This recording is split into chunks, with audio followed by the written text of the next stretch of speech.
run Los Angeles. I think it'd be better. You specifically said you would let Trump end his term now and give it to for 3 years at the same time as he's running China. You'd say you'd do it as a side job. Yeah, I would. That I didn't disagree with. What's an extra 300 million people? Yeah. The U.S. is a suburb. We could move them into Shanghai. Have you seen how many buildings there are? There are. There's a lot of buildings, man. We don't have enough in Los Angeles. My like week in China synopsis of it is like, I'll tell you, no weed in China. I'm reading a literal book called Capitalism right now. People are working jobs for private companies, getting paid in money that they're using to buy their own things. There is literally nothing about it other than the government takes taxes and spends on you are a sitcom character. You are a sitcom character. You buy your basketball, you dribble it in the middle of the train station, you lose your passport, you're reading a book that I think is the 2x the size of what Bible. Of the Bible that is literally says capitalism in giant letters on the front of it and brought it to China, whether it be intentional or not. No, it's not intentional. Yeah. But I just, that is what I'm seeing. Is that like the privately owned tech companies are out competing. The tax dollars are spent on just better things. Like they're just being smarter with their tax dollars. Like I don't think it's like a fundamental economic system difference. I think it is literally an intelligence of how you are allocating your tax dollars difference. That is the infrastructure that like we talked about. It's not like the craziest thing ever, but it works and it's well done. I think there's a lot of focus on city services. Well, you guys went and had a different conversation. I just like ran for a long time down the Shanghai River. As I went farther and farther down, it became less developed and whatnot. But there's still like all these public service workers cleaning random walkways, clearing this area of bamboo, it's just this endless, just wide system-wide, organization of people at this mass scale. I think going into this, from everything we've read and talked about China before, it's like the state is very heavy-handed in picking like the winners and losers of overall industries. Like we're going to allocate assets to benefit public infrastructure or to benefit specific types of companies so that things flow in a certain direction. But if you're a part, it's like the free market or the capitalism part of it is within the industries that they want to see like proliferate and succeed. And I feel like that's what I'm witnessing. Yeah, I think they're not picking winners and losers. They are picking. I think they're not picking winners and they're not picking winners and losers within the industries. They're doing everything they can to emphasize successful companies within these spaces and industries, and then compete with each other. For example, I think the perfect example is the EVs thing, where it's like they're creating laws that emphasize EVs, the license plates, that creates a market for it. And they're saying whoever figures that out can get rich. And then there's just brutal competition for people to try and get the market share in the EVs area because they've created this massive. Yeah. My like week in China synopsis of it is like, I'll tell you, no weed in China. That was not what I was going to bring up. That's where Aiden was. I wasn't going to bring up no weed. Desperate for weed since we got here. What have I been smoking? You've been eating beetle nut. Too much of a coward. Look, I'll answer the question you're really asking. I would let the CCP run Los Angeles. I think it'd be better. You specifically said you would let Trump end his term now and give it to for 3 years at the same time as he's running China. You'd say you'd do it as a side job. Yeah, I would. That I didn't disagree with. What's an extra 300 million people? Yeah.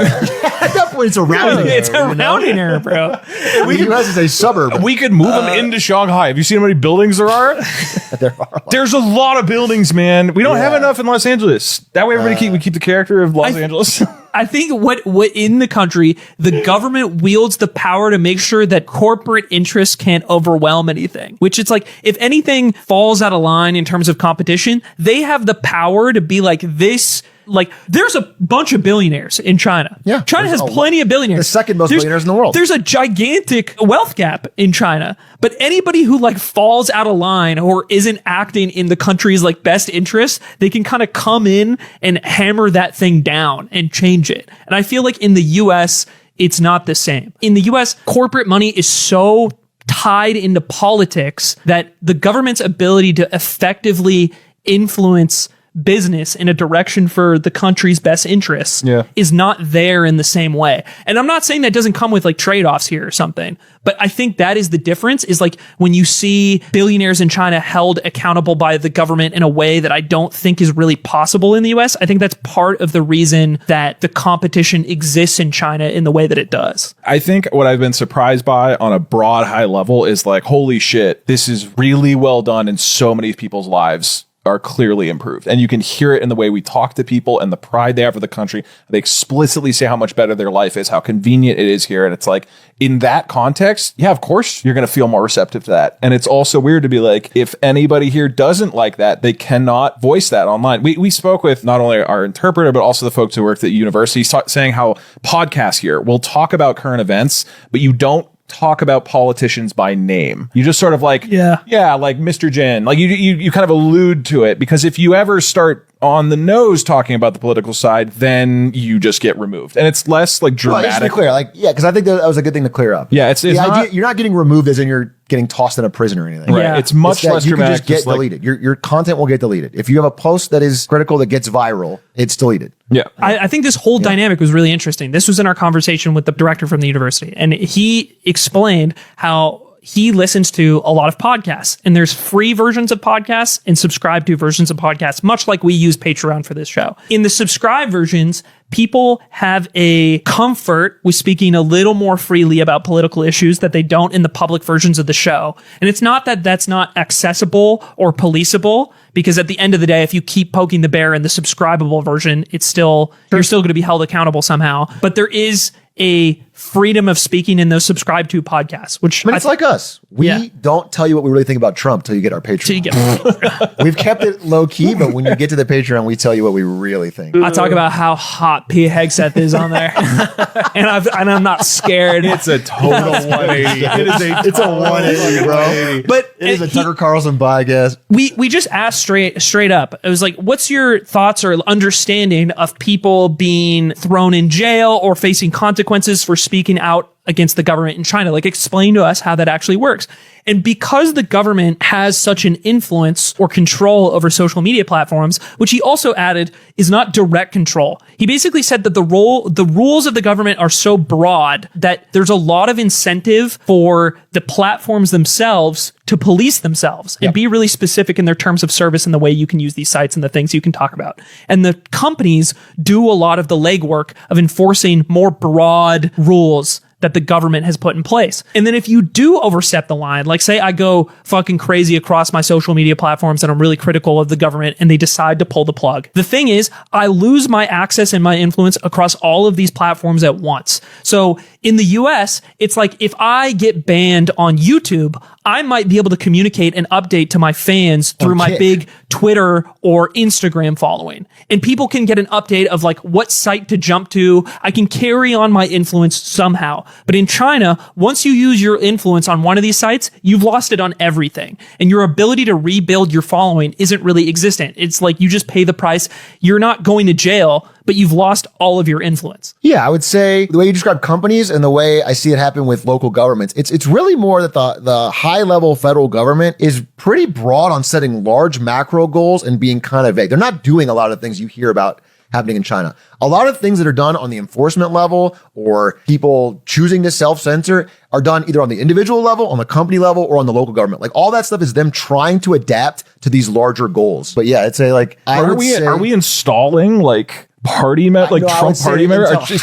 Is Barron working at Intel? Geopolitical goals of America, which is to build certain things within the American border, which why they're propping them up and forcing them to do like that. I guess that's true. He mentioned how before it was like his office was kind of like separate, and it was again, not to cross the line, but don't go too far. But now it's like you're literally in like different administration groups are being like you're in the same building in the same room in the university now, and the CCP party member is there in the same room. There's just like more, and it goes up and down. He said depending on. But even the party members, I'm talking about the party member is probably someone from the local government, right? Not okay. Here's an example I can think of that kind of supports what you're saying. It's actually the social credit system that gets talked about a lot. We should clear so we've joked and talked about this on this trip a little bit, but basically the way that started is broad requests from the central government came in, and the social credit system, as it was floated around in the US, was an example of more local government trying to take these like broad stroke goals or rules from the central government and employing a policy in one specific place. Was it a specific city, right? And then trying this sort of like social credit-esque system out where like officials would like note good deeds or bad deeds and like try to build something out of that.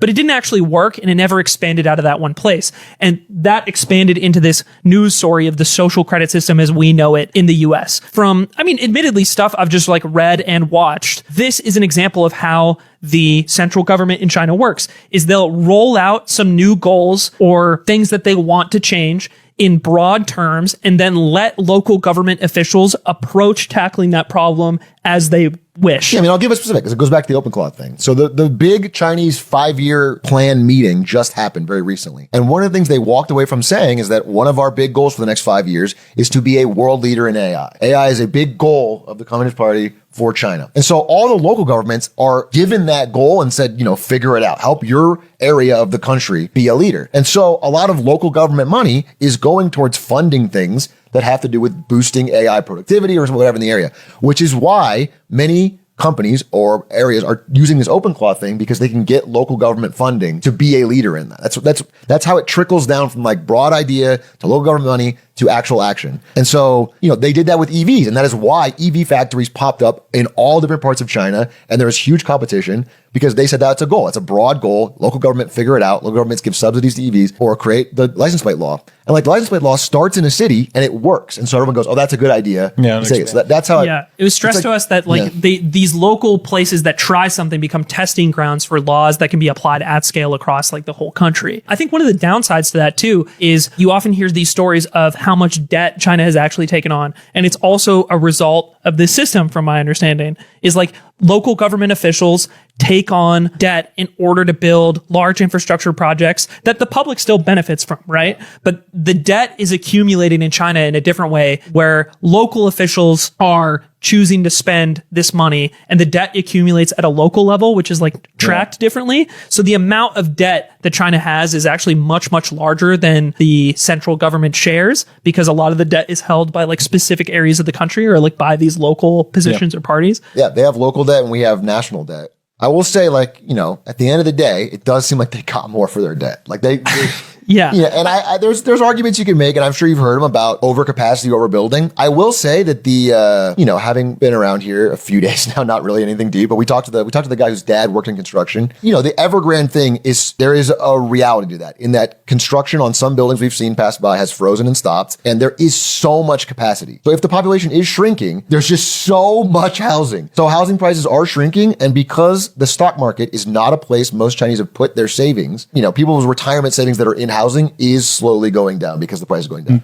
I think they're unwinding the bubble in a pretty smart way from what I've heard and seen, in that they had a real estate bubble, they knew they had to fix it, and they are slowly deflating it to where it's not causing chaos, but it is happening. There's clearly, and the people we talk to that aren't in the areas that are thriving, which are EVs, robotics, AI, the areas that are crushing, are saying there's fewer jobs. We're seeing that there's a job slowdown outside of the areas that are crushing. Well, the one young kid, the delivery driver, he was from a different part of the country. He was from Hunan. And he said the reason he left is he literally cannot find work back home.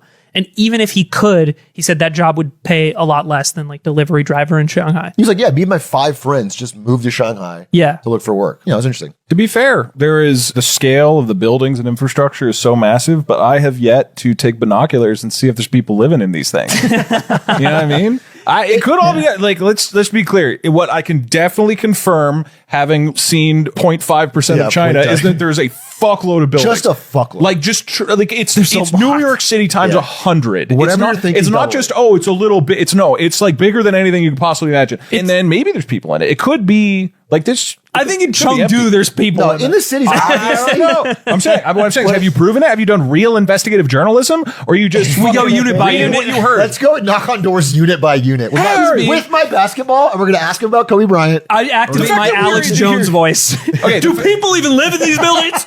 We're saying in this for $100 a night. This is a 2-bedroom fucking apartment in a condo building. Okay, where this is obscenely nice, and that points to nobody lives in this building. All right, let me just say. No, it does point to. I think it points to a lot of supply. A crazy amount of supply. No, actually, dude, again, this very anecdotal, and I'm curious to see more of this, but it does feel like there's such a focus on building, and it seems excessive. At this spa thing we went to yesterday, it was one of the nicest spa things I've seen, and it just keeps going. going. It's like, oh, there's an outdoor area. The outdoor area has a movie area, and it has another bar, and it has karaoke, and it has soccer. Over here, here's the gaming here's the PC cafe. Here's the PC cafe. Here's the like fighting stick. Here's 5 different steam rooms. Here's the rock room. It just keeps going and going. And then this buffet that we went to was like incredible. It was like, oh, if you're here, you get a buffet at 5 p.m. or whatever it was. Yeah. And there were not nearly enough people for all the food there. I don't know if you guys noticed where that. I felt this was when we went downstairs and there's 3 people waiting by the door while we wait for our Uber. There's like 5 people down there. In America, that would be 1 person maybe. Yeah. And this whole complex had maybe 30 customers. No, but in the malls, did you feel that? We were in some of the nicest, largest malls I've been in my life. Spotless malls,